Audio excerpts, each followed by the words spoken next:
Connais-tu l'huile de rose musquée? Et si on parlait plutôt de sa cousine aujourd'hui, l'huile d'églantier? Avant de te parler de cette huile extraordinaire, j'aimerais te présenter l'arbre qui la fournit. C'est plutôt un petit arbuste, Rosa canina, qu'on retrouve en Europe, en Afrique du Nord et qui s'adapte d'ailleurs très bien en Afrique subsaharienne également. Donc l'églantier que voici est très connu pour ses baies, encore appelées les cynorrhodons, qui sont très riches en vitamine C, énormément riche en vitamine A également, en vitamine E, riche en caroténoïdes.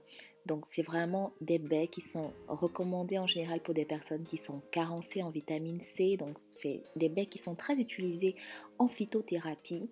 Et on va le trouver également comme complément alimentaire d'ailleurs. On réalise parfois des confitures avec, etc. Toujours pour son apport en vitamine C. Donc quand tu ouvres les baies, tu vas trouver dedans des graines avec énormément de poils. Mais ce qui est impressionnant, c'est surtout cette pulpe qui est très orangée, assez acidulée d'ailleurs, je dirais même très acidulée, mais qui est très bon. Moi j'adore les sucer comme des bonbons. Et c'est cette pulpe orangée qui va donner à l'huile de rosier sauvage, donc à l'huile d'églantier, cette couleur exceptionnelle qu'on lui connaît. Alors c'est une huile qui est exceptionnelle pas seulement de par sa couleur, mais surtout grâce à ses propriétés. C'est une huile qui est remarquable, qui est une huile régénérante d'exception. Donc elle va régénérer la peau. Donc c'est à elle qu'il faudra penser quand on souhaite réparer une peau par exemple qui a été abîmée, une peau qui a été abîmée par la dépigmentation notamment. C'est une huile que je recommande très souvent. C'est aussi une excellente huile qui est revitalisante, cicatrisante également. Elle va effacer les petites cicatrices d'acné et elle va surtout donner de l'éclat, donner bonne mine. Il ne faut surtout pas hésiter de l'associer avec du macérat huileux de carotte par exemple ou de l'huile végétale d'argousier pour obtenir un sérum visage coup d'éclat. C'est vraiment une huile qui est extraordinaire. Moi personnellement je l'adore, d'autant plus que je la préfère à l'huile de rose musquée qui elle est plutôt comédogène pour les peaux acnéiques. Donc si tu as la peau, si tu souffres d'acné, tu as déjà peut-être rencontré ce problème là avec l'huile de rose musquée. Donc elle va être comédogène, donc on n'a pas ce problème là avec l'huile d'églantier. Alors, l'huile d'églantier, on la trouve facilement dans le commerce, bien sûr, mais tu peux aussi préparer un macérat huileux d'églantier. On en trouve dans des livres de phytothérapie. Et pour ça, il faut cueillir les baies quand elles sont vraiment toutes molles. Quand tu vois là, elles se décrochent de la branche toutes seules en fait. Il n'y a pas besoin de forcer. Donc c'est à cette étape et à cette période-ci précisément qu'il faut les cueillir, ces fameuses baies. Et avec ça, tu pourras préparer tout plein de recettes bien sûr et pas que des recettes de cosmétiques etc. Donc en général perso je les fais sécher et je réalise par exemple des teintures mères que je vais ajouter plus tard dans des soins cosmétiques, dans des gommages et que je vais même prendre en cure interne. Voilà, bien sûr quand on cueille ces baies, on les cueille dans un endroit très éloigné des bords de route, voilà, assez éloigné de la pollution. Et on va les laver idéalement, mais bien sûr, quand tu les laves, tu les fais sécher pendant 24-48 heures, le temps que l'eau que tu as utilisée pour le lavage puisse s'évaporer sur les baies. Alors, pour la recette, personnellement, j'aime l'utiliser telle qu'elle. Vraiment, à cette étape, j'aime pas que ce soit très très sec. Alors, très sec pour réaliser un macérat huileux, perso, je ne préfère pas. J'ai déjà testé les deux et je préfère cette version-ci. Alors, je préfère l'utiliser fraîche, on va dire.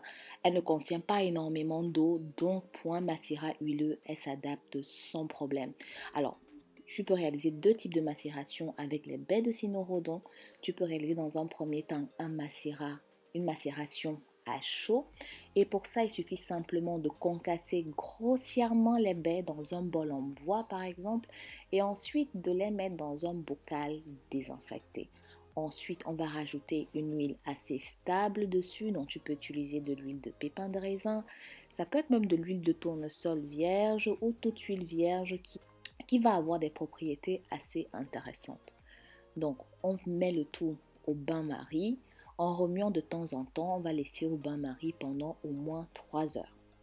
Voilà, on peut laisser reposer au bout de 3 heures et remettre encore à chauffer pendant 2 heures. Et là, on obtient un macérat huileux qui a une odeur très acidulé. On retrouve vraiment ce côté acidulé là dans l'huile qu'on a réalisée à chaud. Voilà. Donc, bien sûr, comme je te disais, tu peux utiliser des baies de cynorhodon qui sont séchées, mais tu verras que ce côté acidulé là, tu vas le perdre en quelque sorte. Donc, j'aime bien l'utiliser à cette étape précisément et c'est ainsi que j'obtiens de meilleurs résultats. Alors, comme tu as pu le voir, avec le macérat huileux, on n'a pas cette huile orangée, mais on arrive quand même à extraire quelques principes actifs, des principes actifs liposolubles des baies. Il faut savoir que l'huile d'églantier, l'huile d'églantier qui est pure, s'obtient le plus souvent par extraction CO2. C'est vrai qu'on trouve aussi dans le commerce de l'huile d'églantier qui a été extraite à partir des graines ou à partir du fruit entier. Dans tous les cas, tu pourras choisir l'un ou l'autre, enfin l'une ou l'autre, concernant les huiles. Et pour revenir à notre macérat huileux, la deuxième méthode consiste à réaliser une macération plus longue. Donc on peut opter pour la macération solaire et pour cela, on concasse les baies toujours. On va les mettre dans un bol désinfecté bien sûr et ajouter de l'huile végétale par-dessus. Et après, on va fermer notre flacon et on va mettre près d'une source de chaleur. Ici, dans ce cas, on parle d'une macération solaire, donc on va l'exposer directement à la chaleur du soleil tout en protégeant toutefois notre préparation des rayons UV. Je reviendrai largement sur la macération solaire dans une vidéo spéciale et on parlera d'ailleurs des avantages d'exposer directement sa préparation au soleil et les inconvénients. Voilà, donc surtout on laisse pendant 2 à 3 bonnes semaines en pensant bien à secouer le bocal chaque jour. Et au bout des 3 semaines, on filtre notre préparation, surtout avec un tissu très très fin pour pas que les poils des baies de cynorhodon puissent passer. Voilà, on filtre et ainsi on obtient un macérat huileux acidulé. J'espère que cette vidéo t'aura plu. Dis-moi comment toi tu utilises les baies de cynorhodon. On se retrouve très vite dans une autre vidéo.